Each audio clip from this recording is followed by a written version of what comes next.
राजा गंगा बख्श रावत जी के जीवन का संक्षिप्त इतिहास पहले पार्ट में बता चुका हूँ, लेकिन अभी बहुत सी कड़ियाँ ऐसी हैं जो आपको बताना बाकी है। अंग्रेज कौन थे, कहाँ से आए और उनका क्या मकसद था, ये आप लोगों से छुपा नहीं है।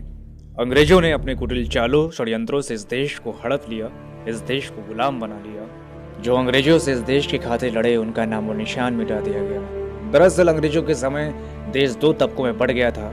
एक वो जिन्होंने अपना जमीर बेचकर अंग्रेजों का साथ दिया, दूसरा वो जिन्होंने सब कुछ लुटाकर अंग्रेजों का विरोध किया और इस देश की सुरक्षा के लिए अपने प्राणों की आहुति दे दिया।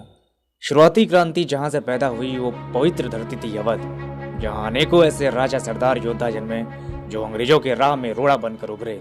जब संपूर्ण अवध अंग्रेजों के अधिकार में था तब अवध के कुछ हिस्से आजाद थे और अंग्रेजों से लड़ रहे थे, जिनमें से अवध के पासी राजा और राजपूत राजा प्रमुख थे, जिन्होंने अपने स्वाभिमान मान सम्मान से कोई समझौता नहीं किया और देश की माटी की खातिर लड़ते रहे। और अब बात करते हैं कटवाहर की लड़ाई के बारे में। कटवाहर की लड़ाई उन वीर निडर पासी सैनिकों के लिए याद किया जाता है जिन्होंने शुरुआती अवरोध उत्पन्न कर अंग्रेजों के दांत खट्टे कर दिए। 26 मार्च 1850 को रेजिडेंट स्लीमैन ने कैप्टन विल्सन, कैप्टन बार्लो और कैप्टन बियालू और कैप्टन एल्टोन के नेतृत्व में एक बहुत बड़ी सेना लखनऊ से रवाना किया। जब अंग्रेजों ने एक बहुत बड़ी सेना लेकर कासिमगंज राजा गंगा बख्श के किले पर चढ़ाई किया तो उससे पहले हुए संघर्ष की कहानी है कटवाहर की। दरअसल कासिमगंज किले से लगभग 1 किलोमीटर पहले का वो स्थान जहां पर अंग्रेजी और पासी सेनाओं में घमासान हुआ था, इसी जगह को वो कटवाहर कहते हैं। और इसी युद्ध में पासी राजा गंगा बख्श रावत के पासी सैनिकों ने अपने अदम्य साहस और बुद्धिमत्ता का परिचय दिया और इस लड़ाई के बाद ही वो किले तक पहुंच पाए।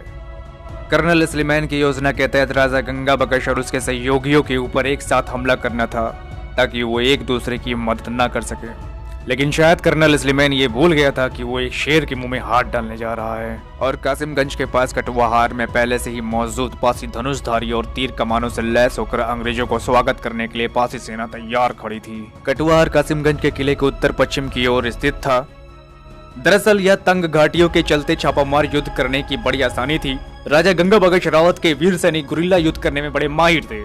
पासियों के गुरिल्ला युद्ध करने के तरीकों का अंग्रेजों के पास कोई तोड़ नहीं था। उस समय यह जंगली मैदान था। कंपनी के सेनाओं ने यहाँ से घेराबंदी करके गोलाबारी करनी शुरू कर दी, लेकिन जल्द ही पासी तीरंदाजों के तीरों की बौछार से अंग्रेजी घुड़सवार आगे नहीं बढ़ पा रही थी।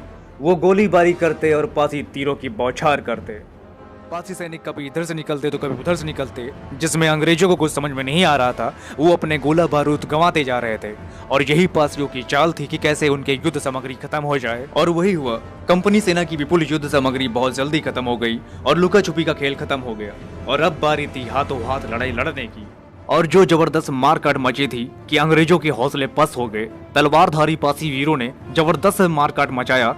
पासी सैनिकों ने अंग्रेजों को वहां से तो खदेड़ दिया, लेकिन बहुत ही जल्दी अंग्रेजों की लखनऊ से भेजी गई सैनिक सहायता मिल गई। लगभग 400 पासी वीरों ने अंग्रेजों को गाजर मूली की तरह काटा था। तभी से इस इलाके का नाम कटवाहर पड़ गया।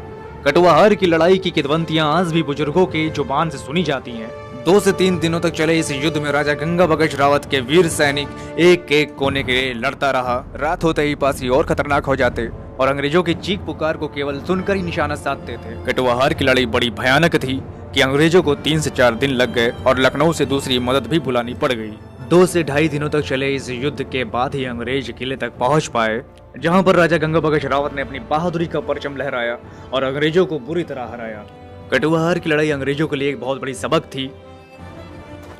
ये तो था कटवाहर की लड़ाई का वृतांत, जो अपने आप में एक भीषण युद्ध था जिसके जिक्र के बिना कासिमगंज की लड़ाई को नहीं समझा जा सकता है। अगली वीडियो कासिमगंज की लड़ाई के बारे में बताऊंगा कि राजा गंगा बख्श रावत ने कैसे विजय प्राप्त की थी।